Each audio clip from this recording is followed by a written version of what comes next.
पापांकुशा एकादशी व्रत कथा एक बार जरूर सुने यह कथा। नमस्कार दोस्तों, आज के हमारे खास वीडियो में हम चर्चा करेंगे पापांकुशा एकादशी व्रत की मही और पौराण कथा के बारे में। आश्विन मास के शुक्ल पक्ष की यह एकादशी हर साल बड़े धूमधाम से मनाई जाती है। इसे करने से व्यक्ति नष्ट हो जाते हैं।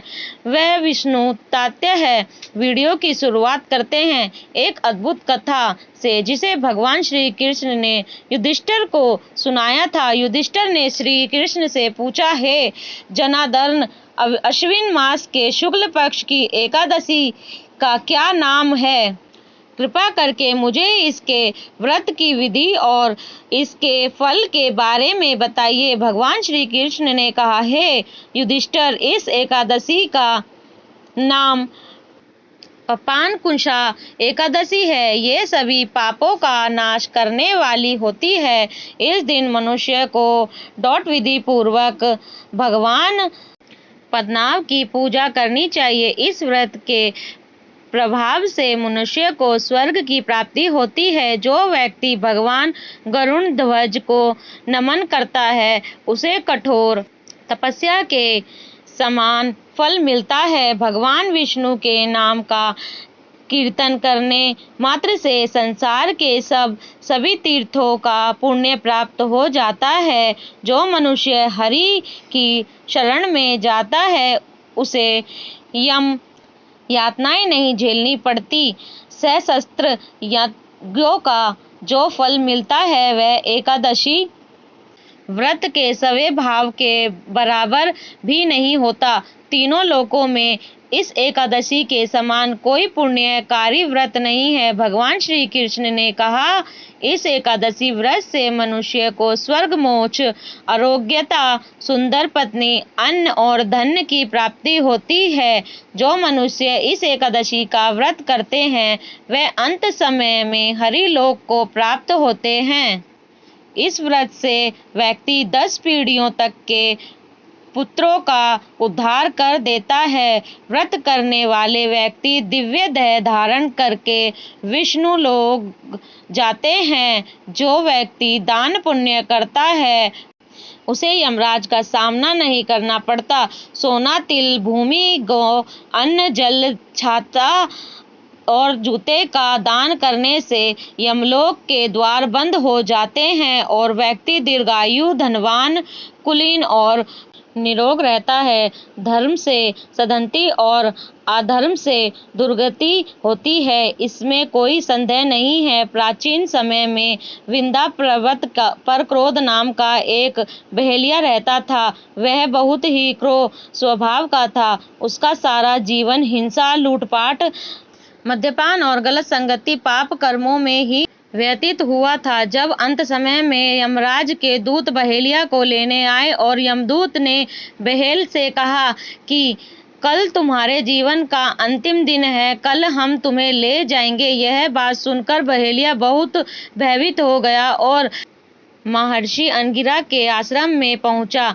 महर्षि अंगिरा के चरणों में गिरकर प्रार्थना करने लगा। बहेलिया ने ऋषिवर से कहा, मैंने सारा जीवन पाप कर्म करने में ही व्यतीत कर दिया है।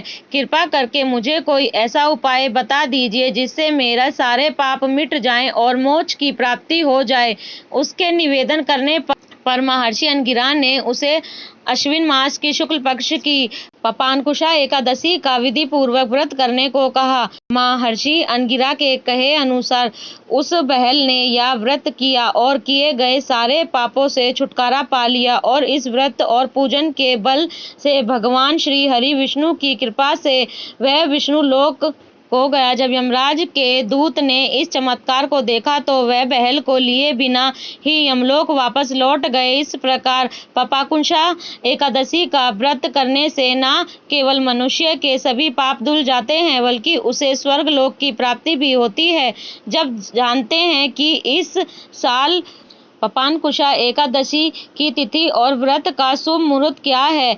इस वर्ष एकादशी की तिथि प्रारंभ हो रही है 13 अक्टूबर को सुबह 9:08 पर और समाप्त हो रही है 14 अक्टूबर को सुबह 6 41 पर एकादशी का व्रत सूर्योदय कालीन तिथि के अनुसार रखा जाता है, इसीलिए 14 अक्टूबर को ही व्रत करें।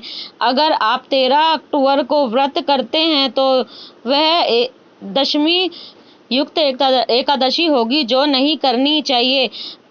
प्राण का शुभ मुहूर्त 14 अक्टूबर को दोपहर 1:01 से 3:35 तक रहेगा। अगर आप 14 अक्टूबर को व्रत कर रहे हैं तो प्राण का शुभ मुहूर्त 15 अक्टूबर को सुबह 6:02 से 8:41 तक रहेगा। जो लोग कह रहे हैं सुबह दशमी तिथि के नियमों का पालन करना चाहिए, यानी सात्विक भोजन करें और मन वचन कर्म से शुद्ध रहें। एकादशी के दिन भगवान विष्णु की पूजा विधि पूर्वक करें, भगवान का अभिषेक करें, पीले वस्त्र पहनाएं, पीले फूल और फल अर्पित करें, तुलसी का पत्ता अवश्य चढ़ाएं, रात्रि में जागरण करें और दिव्यदशी के दिन ब्राह्मणों को भोजन करवाएं, स्वयं भी व्रत खोल लें। इस प्रकार यदि दशमी से दिव्यदशी तक व्रत का पालन किया जाता है तो निश्चय ही मनोकामनाएं पूर्ण होती हैं और भगवान विष्णु की कृपा से समस्त कष्ट समाप्त हो जाते हैं। अगर इस वीडियो से आपको कुछ नया जानने को मिला है तो कृपया हमें ज़रूर बताएं। आप चाहे तो वीडियो को लाइक करके भी अपनी प्रतिक्रिया दे सकते हैं। हमारे चैनल को सब्सक्राइब करें ताकि हम आपके लिए और भी महत्वपूर्ण जानकारियां ला सकें।